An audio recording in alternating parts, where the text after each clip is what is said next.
How is everybody doing? And welcome back for another Strength Chat episode. Today I've got a very special guest for you all. Today I'm joined by a former Royal Marine Commando, the muscle mechanic, the man, the myth, the legend. It's Jerome Scherrer. How are you Not real. doing? That's a nice intro. I don't know. I You can don't know just if save this. You can have it on your phone if you want. When people ring you, you can just have that on your phone. Sound.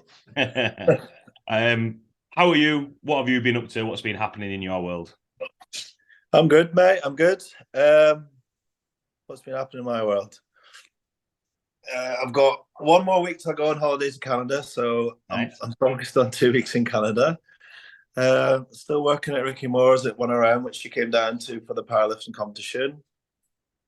I've started transitioning some of my business online. I've got 3 people online now, and I'm working with Ross, who we both know, to help me Yeah. sort of make that transition because I wouldn't say I'm overly great at the sort of system side of online because I've only ever been done one-to-one. Yeah. And apart from that, I'm good, man. Yeah, good. Nice. Good. And what's been wanting to change it to online? Because I know obviously you do a lot in person. Is it just to change things up a little bit or reach more people? What's kind of the goal with the online stuff? Um, it purely came out of the fact that I got really badly injured last year when I ripped my bicep, my distal tendon off, and I was kind of at home. Best thing that ever happened to me was that bad injury, which is a weird thing to say, but it was. But it made me have to reassess, my life, my business. What happens when you can't make revenue, when you can't go to a gym? What all these things are just things I didn't think about.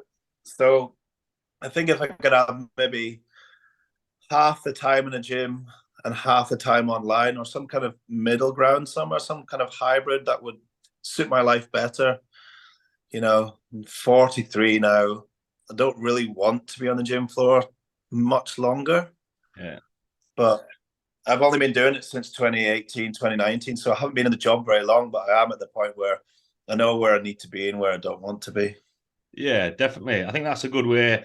Because I know for myself, the thing that you said there, the knowing where you don't want to be, I think that can be a good motivator sometimes to be like, right, go from there. And every time, or if you've had an injury as well, to be like, you can sometimes put things in perspective a little bit to think what you can change around.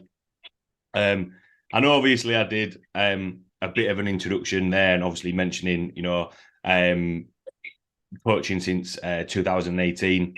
But for anyone listening who might not know your background, your training, how you got into PTing and coaching, just want to give a little bit of a background to yourself? Sure. I joined the Marines in 1999 when I left Scotland. The sort of 3 things if you stay in the village I'm from, you're either going to be a fisherman, a rugby player, or a drunk. So it was like, it wasn't really a decision I had made with any sort of foreknowledge of what I was doing. I just wanted to leave the village. As much as I had a great childhood, I just wanted to go. So I joined the Marines in 99. I left in 2014. Then I worked for the government for about 4.5 years, facilitating drugs, money, and guns and people around different countries. Yeah. Nice. And then how did the sort of like PT come about then? How did you get involved in that? Do you want the honest answer? I Yeah. was like, well, I like working out, so I'll make people work out. And it's the worst. It's the worst idea ever. So I thought, I've spent all this time in the Marines doing exercise. I'll just do it to other people, and they'll pay me. What an idiot! And I'll never forget. Right, I'll never forget when I finished the PT course. It was like an attending one we had to do at fitness. What's it called? Exercise for Less on Yeah. Kirkstall Road. It was like 6 weeks long, and I got a job at Pure Gym, and I had my first client. She's called Brenda. She worked at Asda House as a in. They've got like a supermarket inside Asda House where they taste the product. All right. Okay. Yeah. Anyway, she was tasting the cakes, right? So anyway, she's like, I just want to look better. I'm like, I've got you, Brenda. I've got you. I absolutely thrashed that woman to the ounce of her life. And then she's like, I just don't want to do it anymore. And I was like, why is this not working? So I had to like really think about, people don't want to join the Marines. They just want to look better naked or be a bit stronger. So I had to like take a huge step back and like work out actually how do you do this job, which Yeah, was an eye opener, to be honest. yeah. And with that, I think this might be, you'll get used to a couple of tangents that I might throw in here asking, but with that, because obviously, like from chatting with you and seeing the stuff that you put on about, you know, your clients, like obviously you want your clients to work hard and put the effort in, but then kind of having that, how did you find adjusting to that balance of, well, actually, they just want to look they'll just want to look a little bit better. They don't, you know, he's trying to balance all those other things, if that kind of makes sense. Um, to be honest, when I met Jess, who's a PT as well, she's done like 14 years. She kind of opened my eyes up to things, and we went to Frontline Performance in Manchester, and I met a guy who like shaped the rest of my life and career called James Largy, and he was a Poliquin student and a very knowledgeable, probably one of the most knowledgeable guys that nobody knows about in the industry. And James really opened my eyes, and we did an internship there. We had to go to Manchester twice a week. It was for a good few months, and he really taught me how to look at processes, how to look at what people want, how to get people what they need, and basically how it is mostly psychology. Mm-hmm. And once you understand how to fit in the other bits of the jigsaw, as you say, you can really build a solid picture, but it takes time. And until you sort of build that edge of the jigsaw, you know, we all start at the edge, don't we? Until you can like make a solid edge, you can't really get the image in the middle. And he used to say, like, along the way, you might find the odd piece and you think, oh, that goes in the middle. That's the middle of the Eiffel Tower. But you can't just start there. You have to put it there, and you can go back to it later on. And he really shaped my whole thought process and all the studying I did since. Yeah. Yeah. And with that, because obviously, I think when it comes to PT, when it comes to coaching, I know obviously people will come to PTs, come to coaches and say this is what I want, this is what I want to do. But I think sometimes it's also good, especially for the younger PTs wanting to come in and you know, start their career, if you like. What is it that you look for in a client? Because you know it's got to be yes, there's sometimes where the PT or the coach has to say no, we're doing this, but then the client then they have to sometimes bring something to the table to be like, look, this is what I want to do, and this is how I'm going to commit, as opposed to just a case of, well, you tell me what to do and I'll do it. What do you kind of look for in a client? Yeah, I think firstly, like, you have to manage expectations of all your clients. That's like probably one of the biggest factors I find. But if what I'm looking in a client, I really like the guys, especially the males. I have 3 females, but I won't train anymore. But the males I have now, they're usually mid-30s coming into 40. So I've been through that bracket of age. They're usually either married or divorced, and they're that kind of stage where they have trained before. You know, they've been in a gym and they've done some form of movement, but they're very underskilled and very under-practiced. And but they're willing to commit, so like they will commit to me, and I will try and like shape them into who they want to be. But you have to be technical and tactical with your decision, and how you process those guys. Really, I think what you do is you just take time peeling that onion layer back and changing their whole outlook on who they are and what they can be. But they have to be willing to commit to the long process. Like, I won't take anybody for just a couple of weeks or anything. I don't see the value in it. Yeah. Do you think then you're just swapping time for money, aren't you? Yeah. And do you think it's important to have that that idea in your head of who it is you actually train, and be like, look, you know, this is who I'm going to help, and like what you said there, you know, for the for a longer period of time, to be like, look, you know, you need to be in this for not the long haul, but you know, you need to trust the process and be like, you know, it's not going to happen in a couple of sessions, this is going to be the period of time that we're aiming for. Yeah, totally. I think in the beginning as a trainer, I thought you have to train a lot of people and do a lot of work to know who you don't want to work with and who you do want to work with. And you have to be like, people forget that this is personal training. Like the personality part of it is very big. You have to fit those two people together. You know, I wouldn't train somebody if it's just for money. If the personalities are wrong, it's never going to work. So you have to take a longer process in the consultation time. I tend to take 2 weeks. You know, one thing James said to me, if I go back to him, he said, if somebody says to you, I want to do PT, and you're like, well, let's start tomorrow, then you should never take them. Right. It's And with too that, quick. have you, because I know sometimes, and I know you said there, and I've done it at the start when I started PTing as well. You kind of train everyone and like, Yeah. I'll do this, which isn't necessarily a bad thing. So you need to kind of cut your teeth and see what you can do. Has there been, or have you had any experience of when it's a case of actually, because I know a lot of people forget that it is personal training. You know, you're spending 2, 3, 4 hours with that person over the course of a week or however long it may be. So you spend a lot of time with them, and if you don't get on or personalities clash, you know, you're not going to be able to get the best out of them, or from a PT's point of view, not maybe even enjoy that session. Has there been a point where actually, or how has your approach been if it's a case of, do you know what, actually we've gone through the consultation, I don't think I'm going to be a right fit for you as a coach, or on the other side of it, that client isn't actually going to be a right fit for you? Yeah, there's been a lot of that, to be honest, mate. When you sit down and you have a discussion with them, I think you can feel energy and you can understand where they're at personally. And sometimes when they fill in a consultation form that I have, I don't like the answers that I get back. And then I will sit down with them again, or I'll email them and say, you know, look, I think you would be better suited looking at someone else. Here is a list of people that you could look at, and I'll push them towards some other people. Yeah. But I think just being honest with them is the best process. But on the other hand, I've had a client who in the beginning, we were really great. It worked.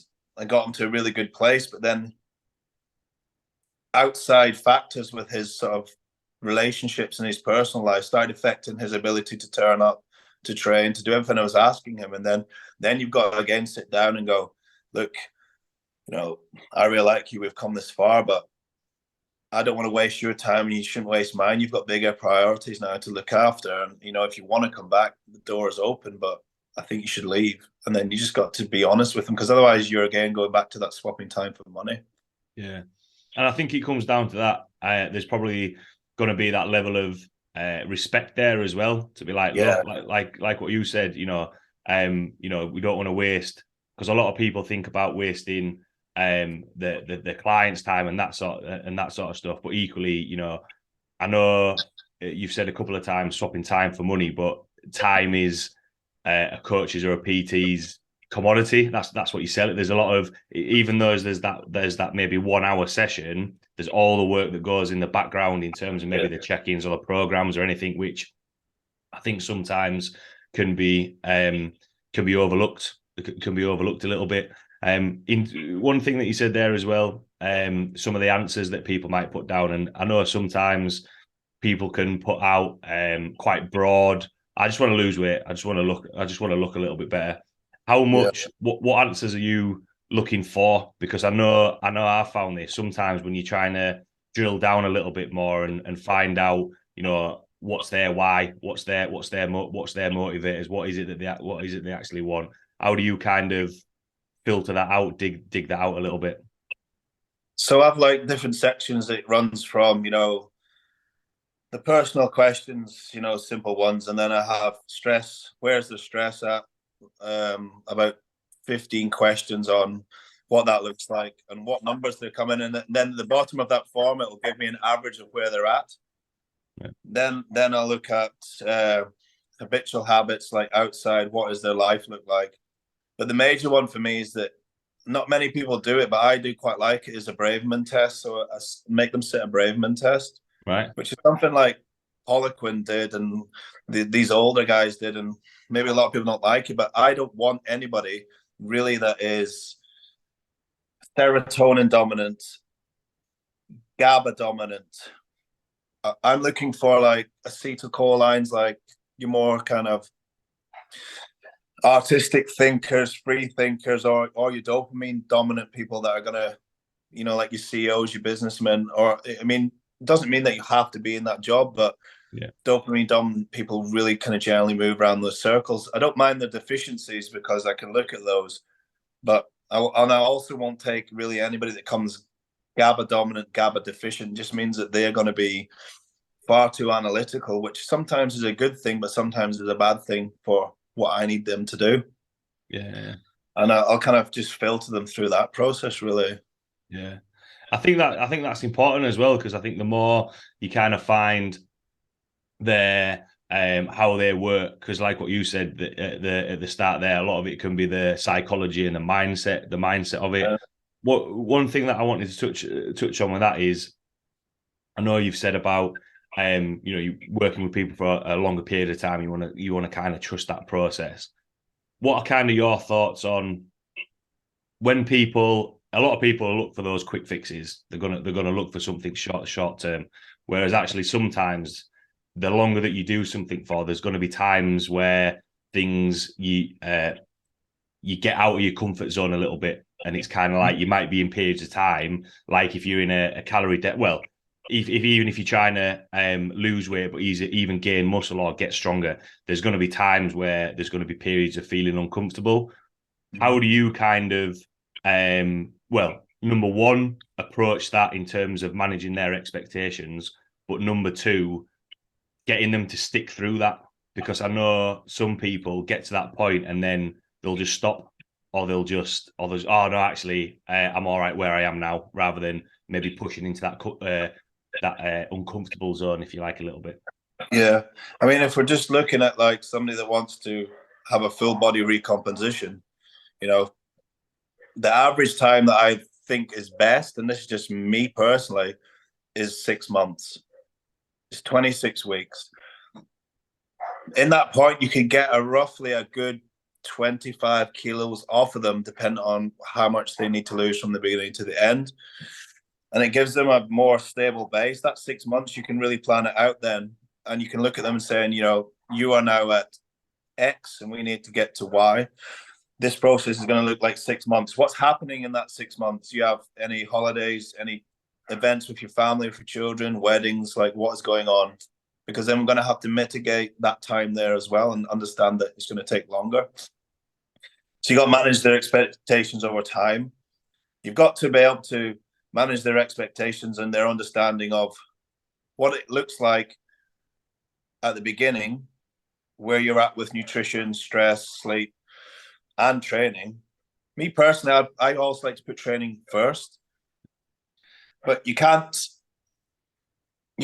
get somebody to where they want to be until they know where they're at. Yeah. So if they don't understand where they're at, they can't go anywhere. So you then need to push that 6 months, another 6 months, and say, you know what, we need 6 months just to get you to 6 months. And even if you're ready, then you might not be ready. Yeah.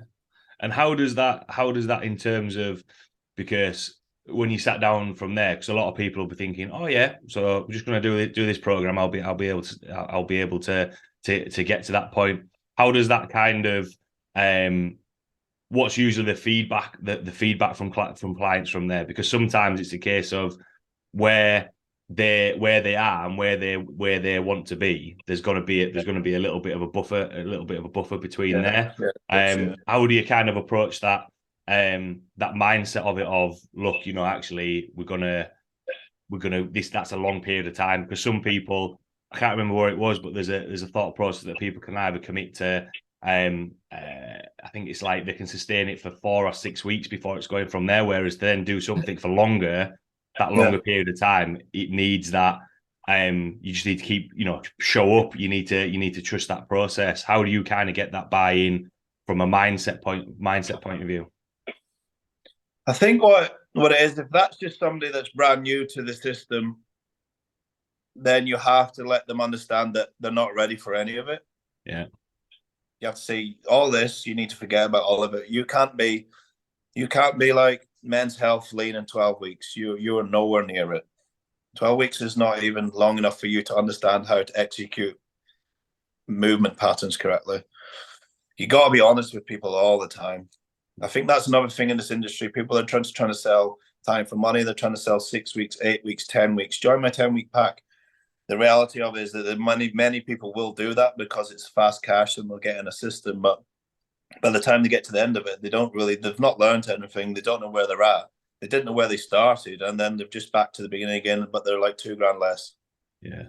And with that, because again, maybe a little bit of a tangent, but you mentioned, the clients that you work with, they've maybe trained for a little bit, or they've done some movements in the gym, but then they've come and work with you. Has there ever been? How have you found that transition? Because I think, and again, this is just something that I thought about when you were chatting then. I think sometimes people have a train of thought on what they should be doing, because there's that phrase, isn't there, that, oh, I know what I need to do. I just need to do it. And it's kind of like, well, hang on a minute. I know that my car needs to drive. I need to turn it on and drive it. I have no idea about engines. But I wouldn't then go, I know what my car needs to do. I just need to fix it. I would go to a garage and be like, can you fix this? I wouldn't try and do it myself. So what's kind of the not the rethought process of, look, you haven't done anything wrong in your previous training, but to then go from where we are now to over here, it's going to take a little bit of rethinking, a little bit of a different approach. Yeah. Like I said in the beginning, most people are underskilled and underpracticed. And I always say to them, just forget everything you think you know. Just forget it all. Like, just forget it all. And I like those people because they're complete beginners. You can just mold them like Play-Doh. Show my age there when I say Play-Doh, Jesus. But you can mold them, and everything has to be regressed. You can't take somebody, if you're taking a client from day one and you're putting them into which I see a lot of, a barbell squat, like that position in that movement is the hierarchy. It's the number one, isn't it? You know yourself how hard that is, right? It's the Thor of exercises. You can't take Dave from accounting that's been to Pure Gym for 3 months and stick him on a back squat. You might as well just 300 Sparta kick him in the back. There ain't no point. So you got to look at that process there and say, you know what, Dave, you've done well. You understand like a bicep curl. You understand a shoulder press machine. You understand these modalities. But what we need to do now is accelerate your time, number one, and upskill you as quick as I can, but not to the point where you don't know what's going on anymore.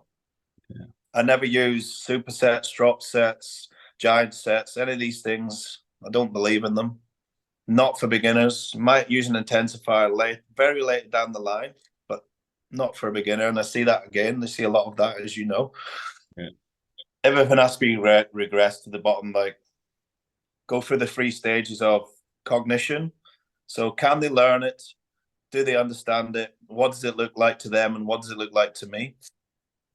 Then I'll go through an autonomous phase. Can Dave now, after 2 months, walk in, do a seated 60-degree incline bicep curl? Can he do that? What does it look like to him? What does it look like to me? What does he, I'll use simple terms with him. What do you feel? What is this? Are you getting that squeezy bit at the top, Dave? He's like, oh yeah, I'm getting that squeezy bit now, mate. And I'm like, sound great.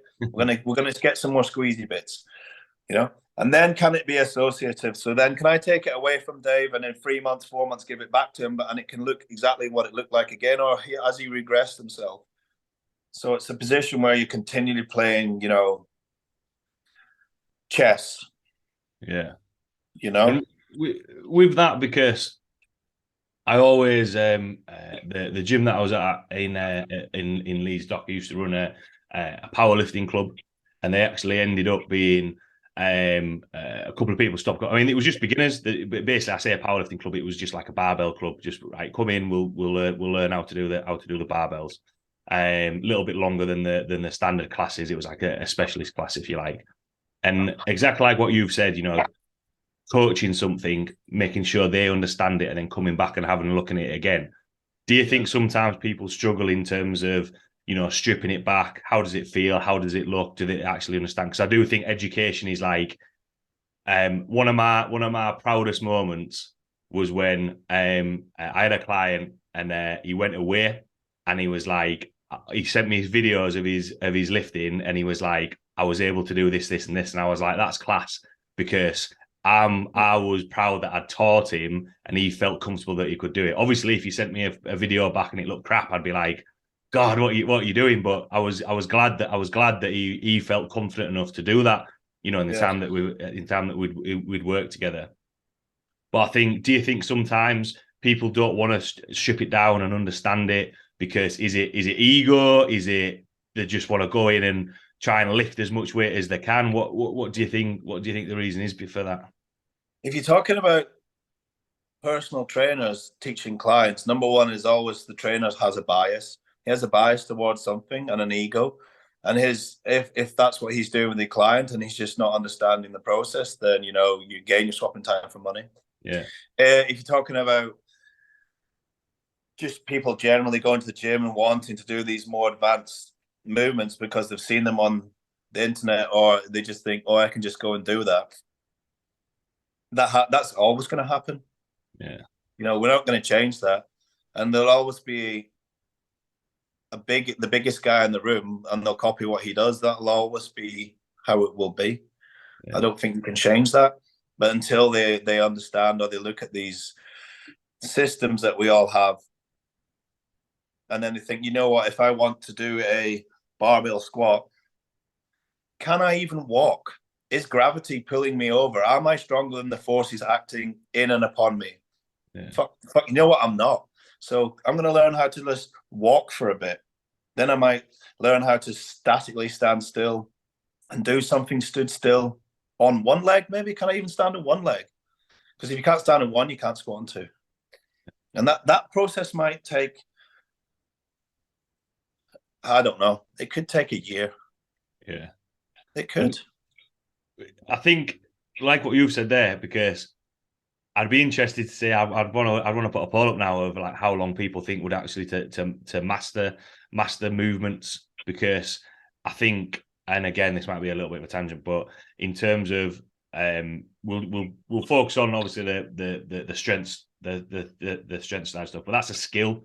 That's a skill in itself, and so it's kind of like you look at some of the best lifters, like they're just really efficient. Like every rep just looks the same, and they just basically look like machines that are just knocking out the. But I know obviously they might see the end product of the weights that they're lifting on the platform at the end, but the thousands of hours that they've put in before from there, it's kind of you can't just replicate that PB on the platform because they're putting all that work in the background. Do you know what I mean?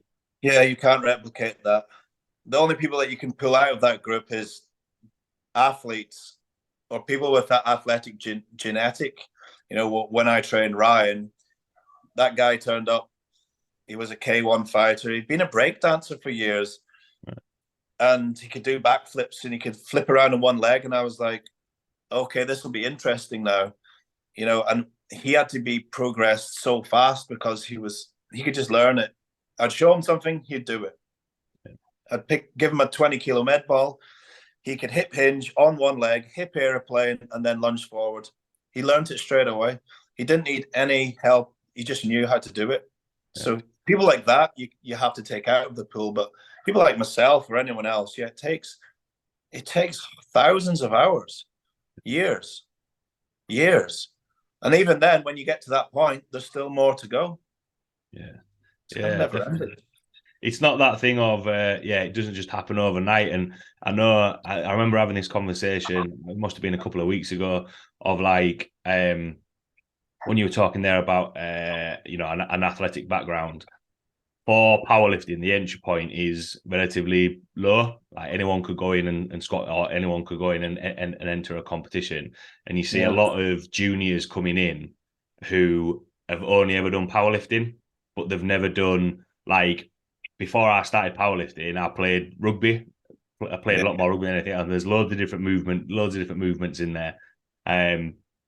But then you go to, if you've not had that background beforehand, you're probably actually more susceptible to injuries and lack of movement in other areas. Because you look at the background of some of the best powerlifters, they've done some form of Yeah, sport beforehand and have that understanding of their body, like what you said about, how does that feel?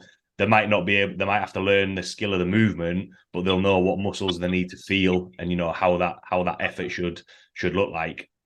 yeah, yeah. Understanding effort is a massive thing, I think, and they're more skilled in different planes of movement, Yeah. and I think people are too misled down the path of more is more, and then you can't just keep barbelling all year. You have to have different blocks, different stages. You have to come out of it, come back into it. I mean, people don't. Not everybody likes the old West Side stuff, but I do like how they utilize different movements for the same movements to the barbell. It might go to like a Swiss bar press. They might be doing pin presses. They're doing a lot of different things to increase one, whereas some people are just focused on just doing one. Yeah. I do like the thought process that they went through. Yeah. And with that, with how that applies to sort of exercise execution, obviously you mentioned there at the start, not doing supersets, giant sets, all those sorts of things. Why, for people listening who might think like, oh yeah, but I can lift this, I can lift that, but there's kind of what's that thing by Mike Boyle?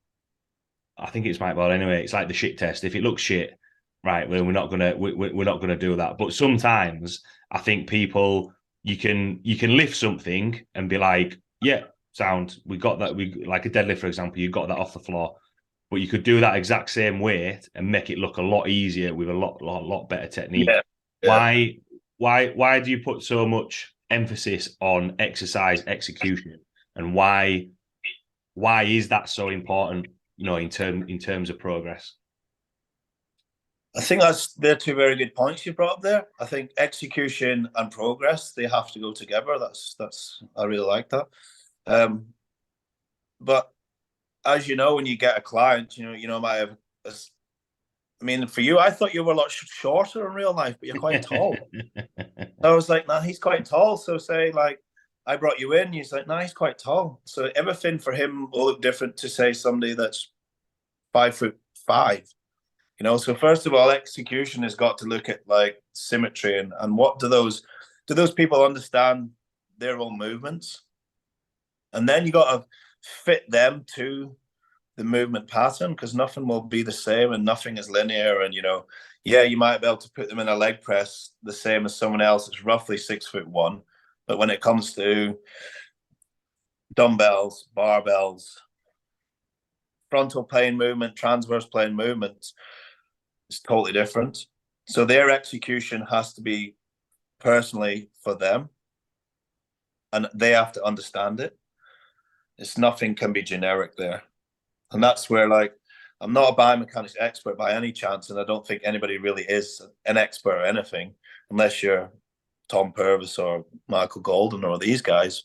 But I do find that interesting, that subject of like, what does that look like in skeletal and joint movement, and how do we process that to them?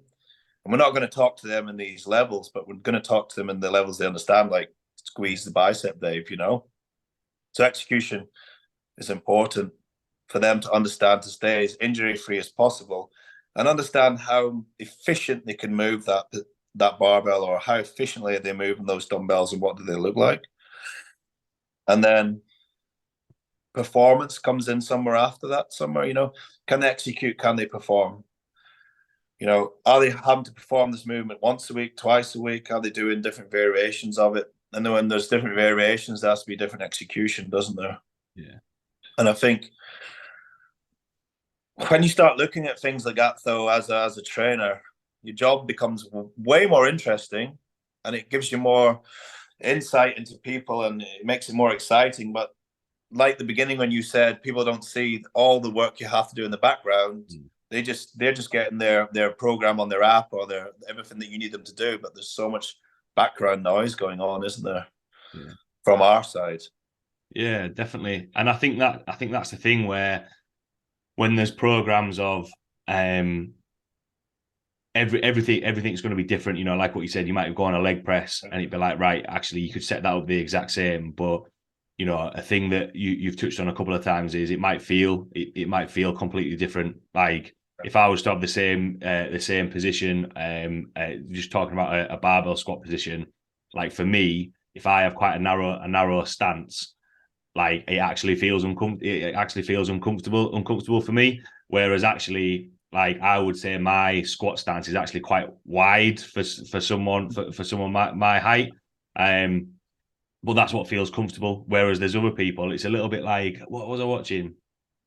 It might have been some preps for the IPF Worlds coming up, and she's a French lifter, and her feet are practically together, but yet Right. she's squatting nearly like 200. And people might look at that and be like, "Oh, I need to squat like that." Whereas it's actually for her, that's made that really efficient. Like she's Yeah. got to a point where that's worked for her. Whereas actually for somebody else, it needs to be a case of no, and that's where it comes down to that understanding of, you know, how can I execute this to be efficient? Because and you've probably seen the same where you can see people lift and they're just like they're gassed after 2 reps because they're having to rag the bar off the floor or are trying to like wobble the way up for squats. Yeah, I think when you pull it to like, well, everybody really, and even your clients, they don't understand center of mass. They don't understand the deviation of center of mass over base of support. They don't really understand limb length and where those limbs need to be. Like you need to be wide. That French girl is very close. Her Q angle is different to you. You know, she's probably able to be in that position. She's probably knee dominant, hip dominant. Everything is, it's so individualized when it comes to that. Yeah. And we squat from the feet, don't we? And I see a lot of time people are not even looking at the feet; they're just looking at like whether or not the barbell's going up and down. And really, I don't care about the barbell. I care about what's going on from the feet to the knees to the hips to the rib cage to the skull to what does that look like, you know? Yeah. And people are more concerned with, oh, where's the bar? Yeah. I think that's and I can't remember where I actually learned this from, but it's one of those things of you don't know what you don't know until someone Yeah, says, and it's like, well, your feet are the first things in contact with the floor. They're like your foundation. So if you can't if your feet aren't in a good position, and I've been more aware of this since I hurt my foot, it's like, yeah, right, yeah, exactly. this Yeah, actually, and if it puts you, if it makes you change your position, you know, trying to lean more onto one side than onto the other to take that pressure off it. Like your feet are important, you know, and then it works up the chain, and works up the chain from there. Um, Quite a lot of topics and a couple of tangents thrown in there, but the last question that I like to yeah. ask from everything that we've chatted about there, and for everyone listening, what would be your take-home points or words of wisdom? Whoa, words of wisdom. I think like a lot of bodybuilders say, but don't rush the process. You know, enjoy it. You know, once you make a decision to have a luxury product like a trainer, and you make a decision to go forward with that, don't rush it. Enjoy the whole time with them, and use everything that they've got. So speak to them, ask them questions, get feedback, utilize that product as much as you can because a lot of people don't. I'd also say do what makes you happy. You know, if it makes you happy, keep doing it. It's pretty easy, really. And don't be a dickhead. So some good words of wisdom there. Some life lessons there. Oh, nice. Well, Yeah, yeah, thanks a lot for taking the time to jump yeah, on. man, that's cool. Yeah, Been looking forward to having you on the podcast and chatting. And yeah, appreciate you taking the time to jump on. For anyone listening who might have any questions about what we've chatted about, see the content you put out there, or even reach out to you and work with you, where can people find you or reach out to you? I'm just on Instagram. It's called The Muscle Mechanics. I don't have anything else Awesome. until Ross does that for me. No, awesome, 100% for everyone listening. Check out the stuff that Jerome puts out there. It's really good, and especially in terms of the mindset and the exercise execution. I think a lot of things that we've chatted about there are maybe undervalued. I think people can neglect them a little bit, but actually, done correctly and actually stuck to the results, especially the results that I've seen that you're getting with your clients is class. So yeah, thanks a lot for taking the time to jump on. See, mate. It's good to see you. No worries. Right. Thanks a lot to everyone listening, and I will see you all next week.